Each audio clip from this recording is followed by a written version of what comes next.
നാടൻ പേര് പോലെ തന്നെ നാടൻ ഭക്ഷണം കിട്ടുന്ന ഒരു സ്പോട്ടിലാണ് ഇന്ന് നമ്മളുള്ളത്. എല്ലാവർക്കും നമസ്കാരം.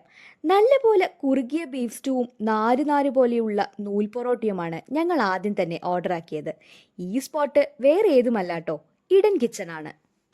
സാധാരണ പൊറോട്ടയിൽ നിന്ന് നൂല് പോലെ ലെയറായി വരുന്നു എന്നതാണ് ഇതിന്റെ പ്രത്യേകത. ബീഫ് സ്റ്റൂ ചൂടോടെ ഈ പൊറോട്ടയിൽ കഴിക്കാൻ ഒരു രക്ഷയുമില്ല. ഒരിക്കൽ കഴിച്ചാൽ വീണ്ടും ഓർഡർ ചെയ്യാനേ തോന്നും.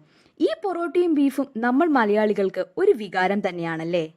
നമ്മൾ അടുത്തതായി ഓർഡർ ആക്കിയത് കിഴി ബിരിയാണിയും അതുപോലെ തന്നെ ബാംബു ബിരിയാണിയുമാണ്. ഇതാണ് ഇന്നത്തെ ഹൈലൈറ്റ്. ബാംബുവിൻ്റെ അകത്ത് പാകം ചെയ്ത ബിരിയാണി.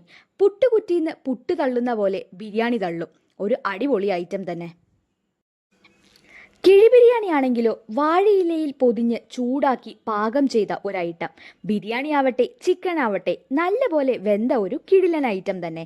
ബിരിയാണിയും ചിക്കനും സാലഡും നാരങ്ങ അച്ചാറും കൂട്ടിയുള്ള കോമ്പിനേഷൻ എല്ലാവർക്കും പ്രിയപ്പെട്ടത് തന്നെയായിരിക്കും അല്ലേ. ഇതുപോലെ വെറൈറ്റി ഡിഷസ് ഇവിടെ അവൈലബിൾ ആണ്. ഫാമിലിയും ഫ്രണ്ട്സും എല്ലാമായിട്ട് വരാൻ പറ്റിയൊരു സ്പോട്ടാണ്. സോ മിസ്സാക്കരുത്. സോ ഇതിൻ്റെ ലൊക്കേഷൻ വരുന്നത് പാലക്കാട് സ്റ്റേഡിയം ബൈപ്പാസ് റോഡിൽ അറേബ്യൻ ഗ്രിൽ ആൻഡ് ഫ്രൈസിൻ്റെ അടുത്തായിട്ടാണ്. അപ്പോൾ team Chottu Motu signing off.